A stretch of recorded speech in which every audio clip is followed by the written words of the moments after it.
Hello and welcome everyone on this YouTube platform of JV's IS. Today in this session, we are going to discuss another topic, that is India US in the series of international relations through maps prelims 2023. So in this session, we are going to discuss the news which were there in the newspaper like India US relations. So first we'll see what are the topics that we are going to discuss in this session. So the topics that we are going to cover: US supports Eagle Act, then UN counter terrorism meet, Indo Pacific Economic Framework IPEF, बहुत important है ये, very important for your prelims 2023. Clear? Then CAATSA waiver. अब ये सारी चीजें news में थी पिछले एक साल में, तो आज हम इस वीडियो में समझेंगे कि ये चीजें, these topics, why these topics are important for your prelims 2023. So let's begin with the session. So जो पहला इंपॉर्टेंट टॉपिक है, that is US supports eagle act. अब सबसे पहली चीज, ये ईगल एक्ट है क्या? US supports eagle act. तो कॉन्टेक्स्ट ये है that recently white house supported US Congress to pass legislation which is called as Eagle Act. Eagle Act means equal access to green cards. Equal access to green card for legal employment act. Legal employment act. So this act was introduced in 2022 और जिसका ये M है कि जो पर country Kota है green card को issue करने का, उसको खत्म किया. So basically this act was introduced by, ये एक्ट किसने इंट्रोड्यूस किया? This act was introduced by Joe Lofgren. Joe Lofgren. She is and US house of representative. ये मेंबर है यूएस हाउस ऑफ रिप्रेजेंटेटिव्स की. रिप्रेजेंटेटिव्स. Clear everyone? सो अब इन्होंने ये act, याद रखिएगा, ये जो लॉ है इसको पास किया. तो बेसिकली ये ईगल एक्ट है क्या? तो बेसिकली ग्रीन कार्ड के बारे में मैं आपको बता दूं सबसे पहले. What is green card? What is green card? So first of all you need to understand, green card is also known as permanent resident card. This is also known as permanent resident card. Resident card. Clear everyone? So basically this card is issued to immigrants and it also allows to them to live and work in United States on a permanent basis. Clear?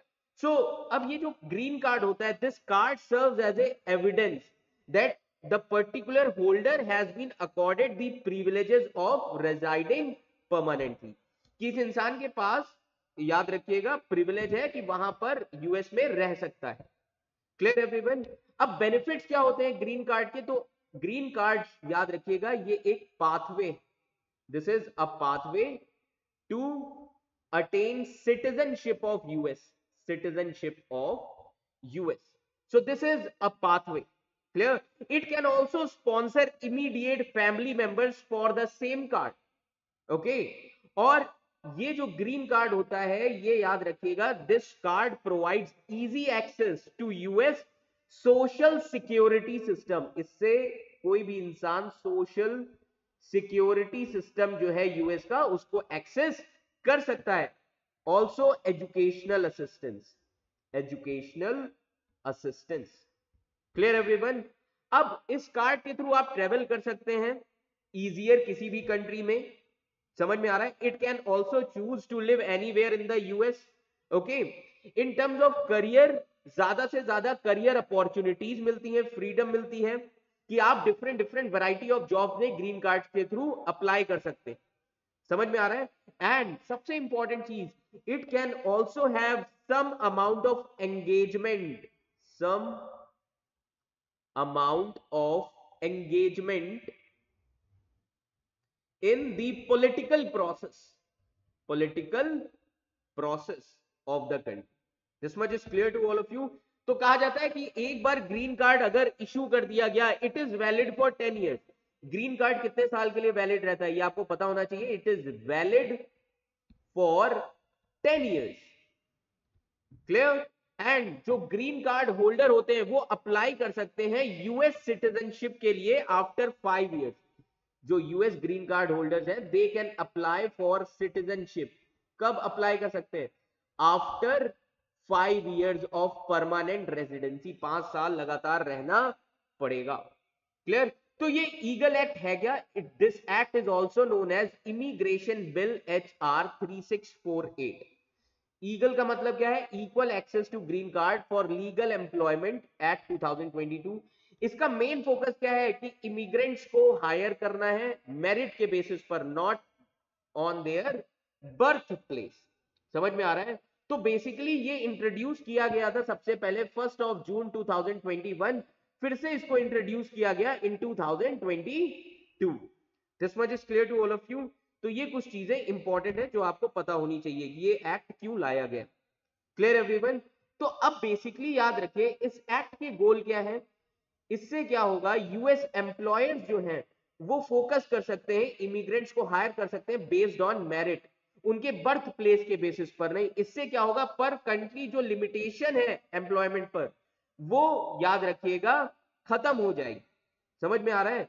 तो basically जरूरत क्या थी eagle act लाने की? So the 7% was the limit जो कि 20th century में introduce किया गया था। 7% लिमिट थी। ओके। अब याद रखिएगा इस लिमिट को बढ़ा दिया जाएगा। And a person from large population country, याद रखिए कोई भी इंसान जो लार्ज पॉपुलेशन कंट्री का है। अब इसमें भी याद रखिए काफी सारी चीजें दी गई हैं कि एक्स्ट्रा ऑर्डिनरी क्वालिफिकेशन होना चाहिए। समझ में आ रहा है? जो इकोनॉमी के लिए कंट्रीब्यूट कर सके। अब मान लीजिए कोई कंट्री आपको सिटीजनशिप क्यों देगा? कोई आपको अपने ऊपर बर्डन नहीं बनाना चाहता, आप उनकी इकोनॉमी के लिए कंट्रीब्यूट करें। समझ में आ रहा है?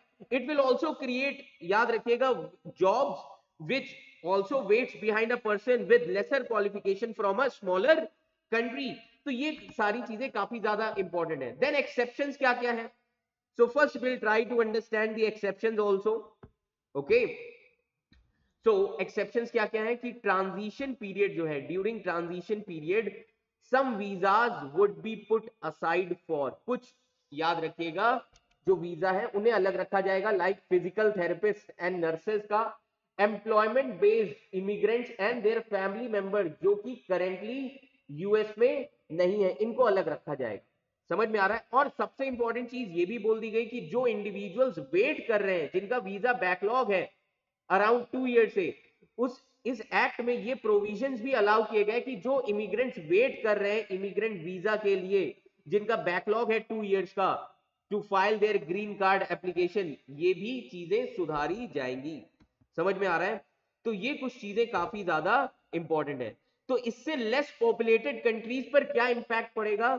जो इंपैक्ट है लेस पॉपुलेटेड कंट्रीज पर, उस इंपैक्ट को रिड्यूस करने के लिए लेजिस्लेशन ने यह भी प्लान किया है कि जो पर कंट्री कैप्स है in the course of 9 years, इसको फेज आउट किया जाएगा। तो बेसिकली याद रखिएगा ऑब्जेक्टिव क्या है, this will allow US employers to focus on hiring immigrants based on merit. दूसरा, इससे याद रखिएगा H1B वीजा जो है, H1B specialty occupation visa, occupation visa. Clear?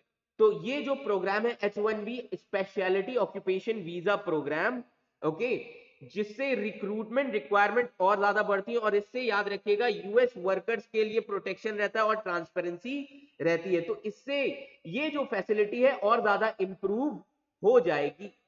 समझ में आ रहा है? तो ये काफी इंपॉर्टेंट चीजें, ये याद रखिए। Clear everyone? तो ये कुछ चीजें न्यूज में थी। अब इससे याद रखिए इंडिया के लोगों पर क्या असर पड़ेगा, इससे इंडिया को क्या बेनिफिट होगा। तो जब हम बात करते हैं बेनिफिट फॉर इंडिया, क्लियर? तो अब क्या क्या इंडिया के ऊपर बेनिफिट होगा? इससे इंडिया के लोगों को काफी ज्यादा बेनिफिट होगा। इससे इंडिया के लोगों को परमानेंट रेजिडेंस मिलेगा, परमानेंट रेजिडेंस, अगर आपको पता हो इंडियन डायस्पोरा काफी ज्यादा है, क्लियर, जो परमानेंट रेजिडेंस चाहते हैं यूएस में, क्योंकि अभी तक लोगों को क्या करना पड़ता था, वेट करना पड़ता था, अब लोगों को शॉर्टर ड्यूरेशन ही वेट करना पड़ेगा, शॉर्टर ड्यूरेशन। क्लियर एवरीवन, ये याद रखिएगा। देन इससे जो सिटीजनशिप की प्रोसेस है यूएस में वो और ज्यादा फास्टर हो जाएगी, इससे इमिग्रेंट वर्कर्स को काफी ज्यादा हेल्प होगी कि उन्हें एक्सप्लॉयटेशन से भी बचाया जा सकता है, और पूरी तरीके से याद रखिएगा, they would not be completely dependent upon an employer for their legal stay. This much is clear to all of you. Okay, now if I ask you what does it have for Americans, अब कुछ American sceptical हैं, they said that this would encourage more foreigners to come to US for residency. समझ में आ रहा है, इससे क्या होगा, low wage and low skilled workers उन्हें भी ग्रीन कार्ड्स मिलना शुरू हो जाएगा। समझ में आ रहा है, तो ये कुछ चीजें हैं जिससे याद रखिएगा अमेरिकन काफी ज्यादा परेशान है, ये एक कंसर्न का भी विषय है। समझ में आ रहा है, तो अब अमेरिकन को प्रोटेक्ट करने के लिए कौन से क्लॉजेज हैं, तो अब क्लॉजेज क्या क्या है, तो क्लॉजेज की अगर हम बात करते हैं, अब वो एम्प्लॉयर्स जो हायर कर रहे हैं फॉरेन वर्कर्स को, उन्हें अपनी जॉब्स को एडवर्टाइज करना पड़ेगा अमेरिकन वर्कर्स के लिए भी। समझ में आ रहा है, एटलीस्ट 30 कैलेंडर डेज, ताकि अमेरिकन वर्कर्स सबसे पहले ट्रैक पर हो। समझ में आ रहा है, इससे क्या होगा, this act will also offer whistle blower protection for employees also. Clear, अगर इलीगल एम्प्लॉयर का बिहेवियर होगा, यूएस गवर्नमेंट इन चीजों का ध्यान रखेगी, and this act will also make it illegal for jobs to be advertise as only available to H1B workers. समझ में आ रहा है कि अगर कोई जॉब एडवर्टाइज की जा रही है सिर्फ H1B वर्कर्स के लिए, उसको इलीगल कर दिया जाएगा, ताकि H1B workers they are not given a preference over American workers. समझ में आ रहा है, सबसे पहले प्रेफर किसको करना है, अमेरिकन वर्कर्स को, देन बाकी other workers. This much is clear to all of you. Okay, ये याद रखिएगा। नाउ तो अब हम बात करेंगे another topic, that is UN counter terrorism meet. अब कॉन्टेक्स्ट क्या है, एक स्पेशल मीटिंग हुई थी, याद रखिएगा, यूएन काउंटर टेररिज्म कमिटी की, और इसका थीम क्या था, countering the use of new and emerging technologies for terrorist purpose, की टेररिस्ट के हाथों में न्यू टेक्नोलॉजीज नहीं लगनी चाहिए। एंड इस मीटिंग को अटेंड किया था around 15 United Nation Security Council members ने। ओके, ये याद रखिए। So counter terrorism committee this unanimously adopted the Delhi Declaration, adopt किया Delhi Declaration on countering the use of new and emerging technologies for terrorist purpose, और India ने 5 point suggestions भी दिए हैं इस कमिटी को। समझ में आ रहा है, तो सबसे पहले हम यूएन काउंटर टेररिज्म कमिटी के बारे में समझेंगे कि ये कमिटी है क्या, किस चीज के बारे में बात करती है। समझ में आ रहा है, तो अब सबसे पहले अगर हम बात करें यूएन काउंटर टेररिज्म कमिटी की, तो ये है क्या। अब एक चीज याद रखिएगा, ये जो कमिटी है, this committee was established bye security council resolution 1373 इन 2001। ये कमिटी कब फॉर्म हुई थी, 2001 में, जब यूनाइटेड नेशन सिक्योरिटी काउंसिल ने एक रेजोल्यूशन पास किया था जिसका नाम था 1373।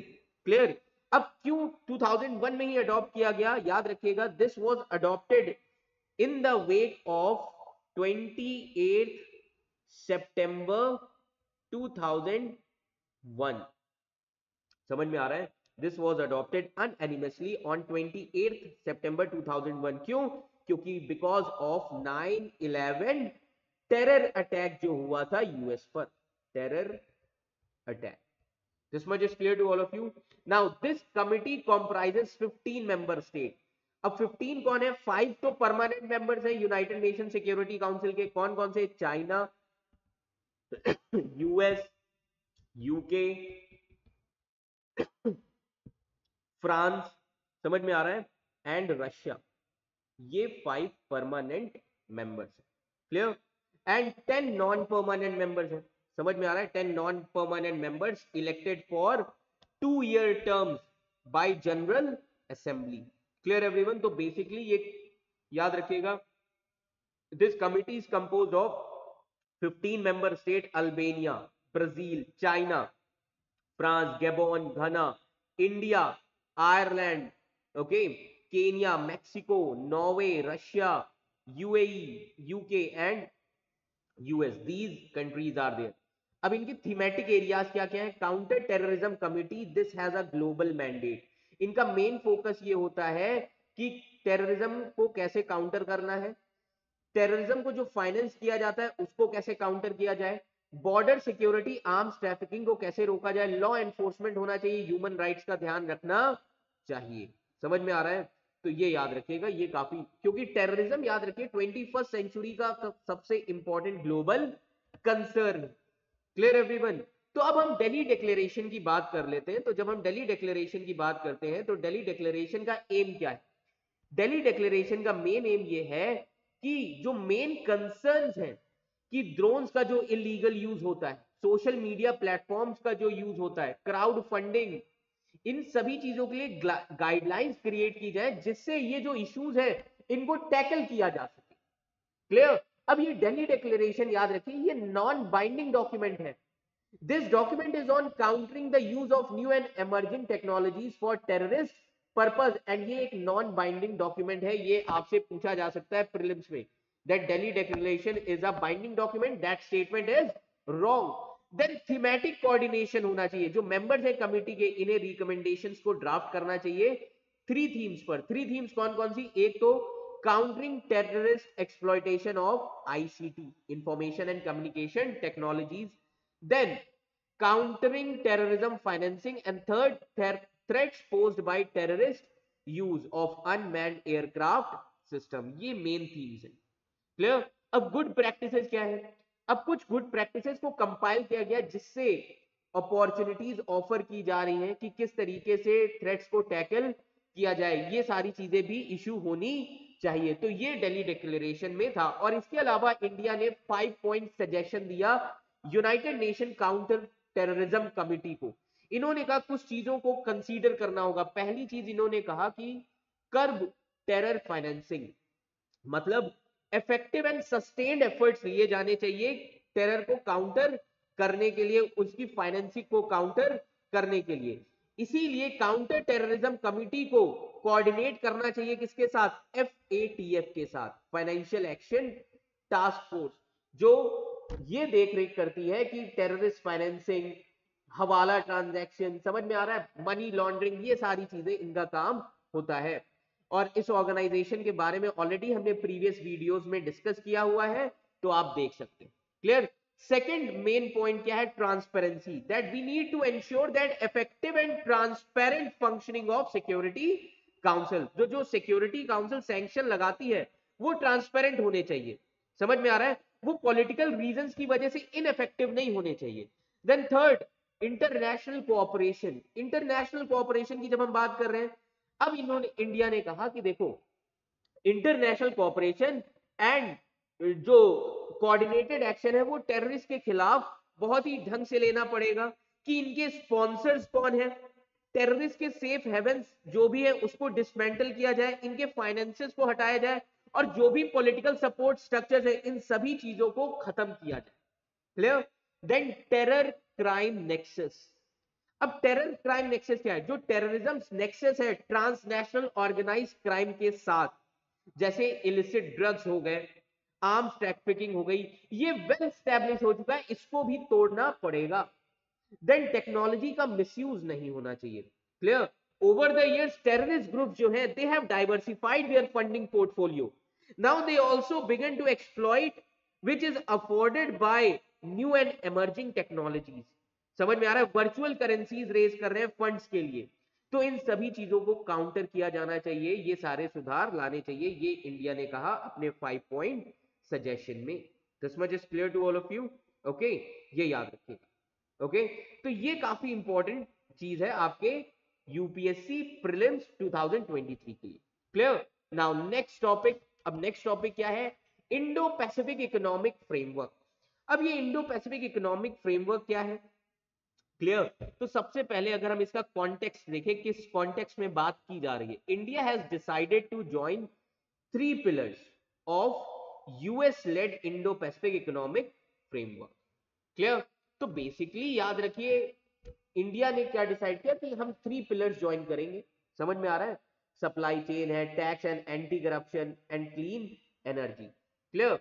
अब याद रखिएगा इंडिया अभी अपने आप को ट्रेड पिलर से बाहर रख रहा है। टोटल इंडो पैसिफिक इकोनॉमी के कितने पिलर है? 4 पिलर। Clear everyone. तो ये याद रखिए। तो बेसिकली ये इंडो पैसिफिक इकोनॉमिक फ्रेमवर्क है क्या, पहले हम ये देख लेते हैं, ये समझ लेते हैं। ये एक यूएस द्वारा चलाया हुआ इनिशिएटिव है। This is an initiative led by US.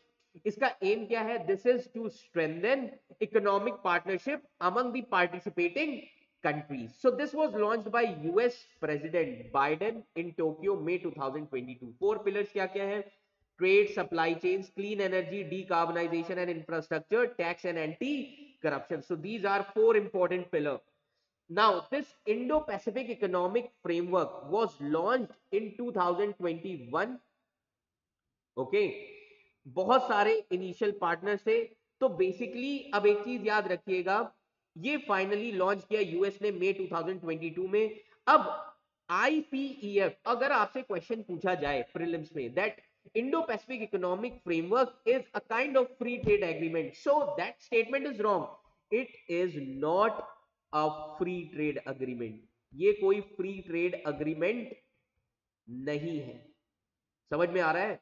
But ये जो मेंबर्स हैं उन्हें अलाउ करेगा कि वो नेगोशिएट करें 4 पिलर्स पर। ट्रेड पर नेगोशिएट कर सकते हैं, supply chain, clean energy, okay, fair and resilient trade, okay, tax and anti corruption, इन सभी चीजों पर नेगोशिएट कर सकते हैं।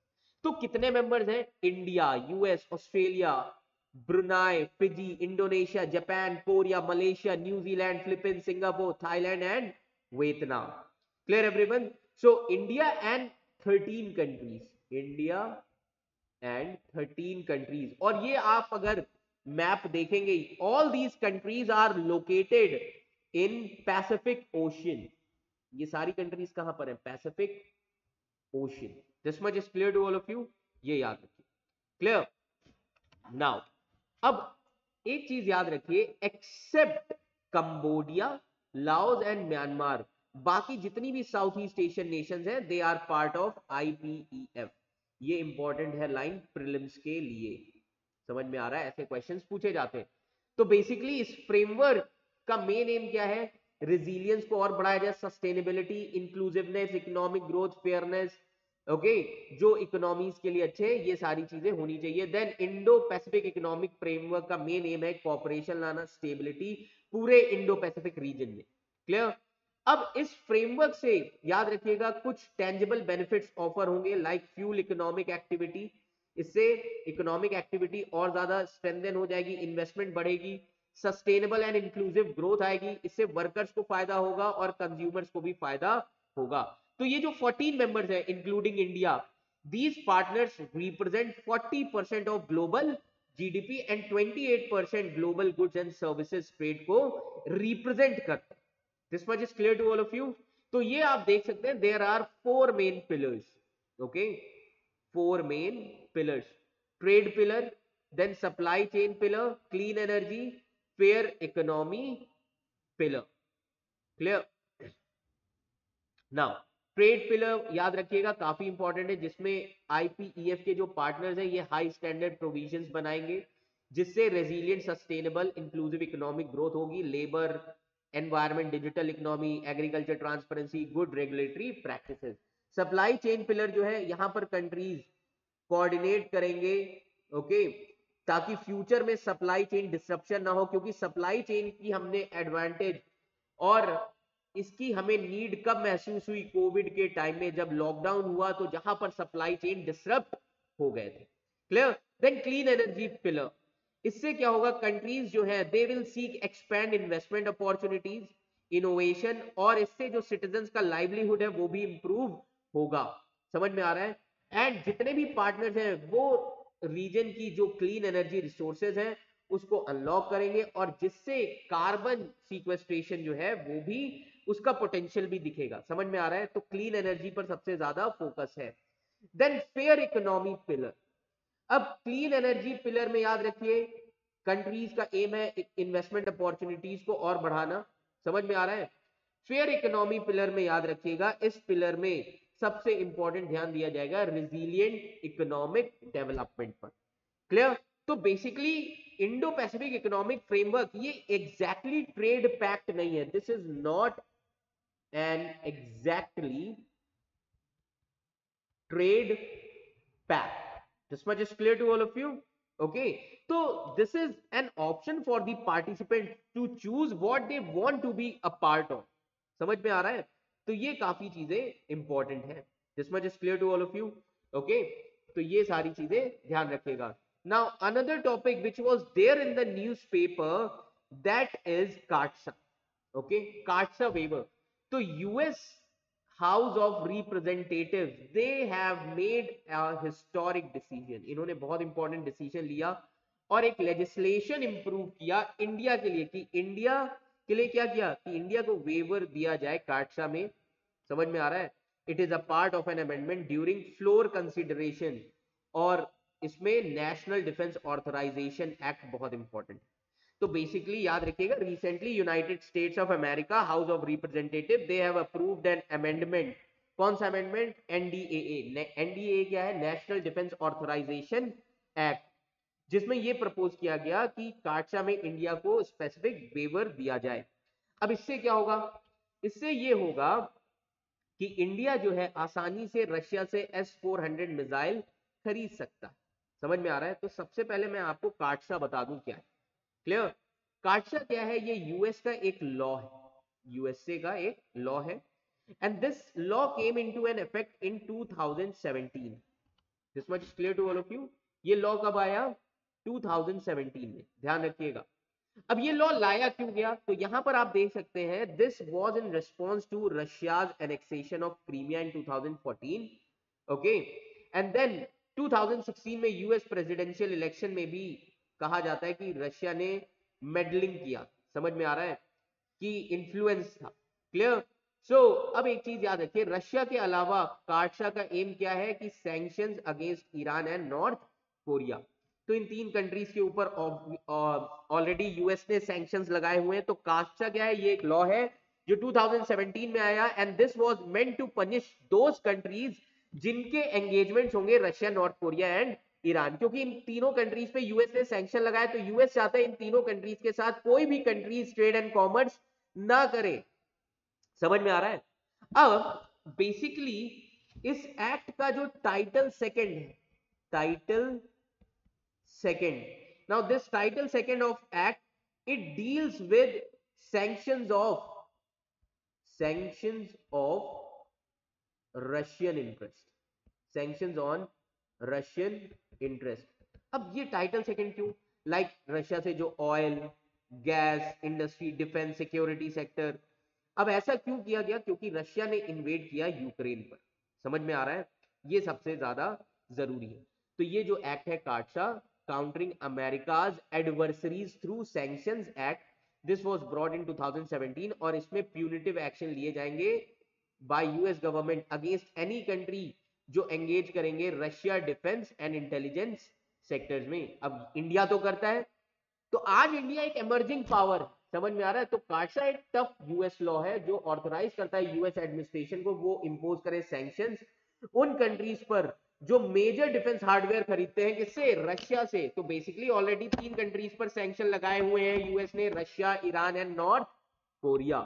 समझ में आ रहा है? तो डिटेल्स क्या है? यूएस ने, याद रखिए, यूएस हाउस ऑफ रिप्रेजेंटेटिव्स ने एक एक्ट पास किया, वॉइस वोट, और जिसमें लेजिस्लेटिव अमेंडमेंट किया गया इंडिया में, इंडिया के लिए, कि इंडिया के अगेंस्ट में प्यूनिटिव एक्शन ना लिया जाए। That approves waiver to India against the punitive CAATSA sanctions. समझ में आ रहा है? So it was in the background of India purchasing S-400 missile defence from Russia, जिससे हेल्प करेगा to deter aggressors like China. तो यूएस ने ये इसलिए हटाया कि इंडिया चाइना के खिलाफ रशिया से खरीद रहा है, इसलिए इंडिया के ऊपर से ये वेव ऑफ कर दिया जाए। तो इसमें चाइना के खिलाफ तो यूएस का भी इंटरेस्ट है, वरना यूएस अपने इंटरेस्ट के अगेंस्ट में कोई भी डिसीजन नहीं लेता, ये याद रखिएगा। सो S-400, जिसको रशिया का सबसे advance long range surface to air missile defence system कहा जाता है, US has already impose sanctions on Turkey, CAATSA के अंडर में सैंक्शंस लगाए हुए हैं क्योंकि टर्की ने भी कुछ S-400 डिफेंस सिस्टम खरीदे थे रशिया से। This much is clear to all of you. तो यहां पर यूएस और इंडिया का एनिमी कॉमन है, दैट इज चाइना। और इंडिया रशिया से क्यों खरीद रहा है? चाइना के खिलाफ खरीद रहा है। इसीलिए यूएस ने क्या किया, यूएस ने इसको वेव कर दिया, वेवर कर दिया। क्लियर? तो नाउ सैंक्शंस ऑन इंडिया। अब टाइप्स ऑफ सैंक्शंस क्या है? CAATSA contains 12 types of sanctions. There are only 2 sanctions जो इंपैक्ट कर सकते हैं इंडिया रशिया रिलेशंस या इंडिया यूएस रिलेशंस को। कौन से? पहला सैंक्शंस कि बैंकिंग ट्रांजैक्शंस पर प्रोहिबिशन लगा दिया जाता है। समझ में आ रहा है?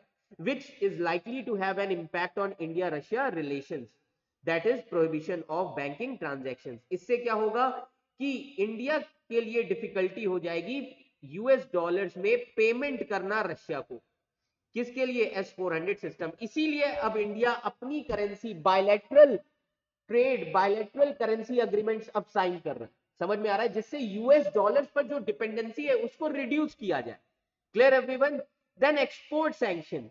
एक्सपोर्ट सैंक्शन में क्या है? This sanction has the potential to completely derail India US defence partnership. इससे क्या होगा? यूएस डिनाई कर देगा लाइसेंस, या हमें याद रखिएगा कोई भी आइटम्स एक्सपोर्ट नहीं करेगा जो भी यूएस कंट्रोल करता है। तो सबसे ज्यादा कॉन्सिक्वेंस किसका होगा? सेकंड सैंक्शन का। This second sanction will have greater consequences for India US relations. इससे इंडिया और यूएस के रिलेशन भी खराब हो सकते हैं। तो वेवर का क्राइटेरिया क्या होता है? यूएस प्रेसिडेंट को ये अथॉरिटी दी गई 2018 में कि वो वेव कर सकते हैं काटशा सैंक्शंस को केस बाय केस बेसिस पर। ये किसके पास अथॉरिटी है? US president. This much is clear to all of you. Okay, तो आई होप आपको ये सारी न्यूज समझ में आई होगी और प्रीलिम्स के पर्सपेक्टिव से आपको इंपॉर्टेंट पॉइंट समझ में आए होंगे। Clear everyone? सो इस वीडियो को ज्यादा से ज्यादा लाइक करें, सब्सक्राइब करें जेवीज आईएएस के ऑफिशियल चैनल को और शेयर करें। Thank you so much.